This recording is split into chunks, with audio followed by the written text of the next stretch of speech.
नमस्कार मंडळी सध्या सोशल मीडियात एक पोस्ट व्हायरल होते की सेव्ह कोकण, कोकण वाचवा. असं म्हटलं होतं की बाहेरच्या देशातली एक कंपनी आपल्या कोकणात येणार आहे आणि त्या कंपनीतून निघणारा केमिकल खूप भयानक आहे आणि ते कधीच नष्ट होऊ शकते, त्याच्यामुळे कोकणाला खूप हानी आहे.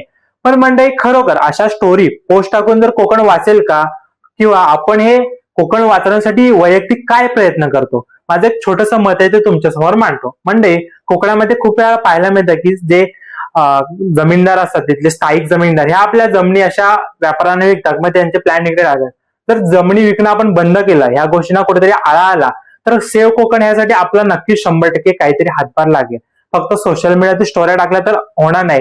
ह्या आपल्या जमिनी देखील जपून ठेवल्या पाहिजे. आपल्या वाडवडिलांनी, आजोबा पणजोबांनी जपलेल्या ह्या जमिनी, आपलं हे समृद्ध कोकण पुढच्या पिढीला जर दाखवायचं असेल तर हे करणं खूप गरजेचं आहे.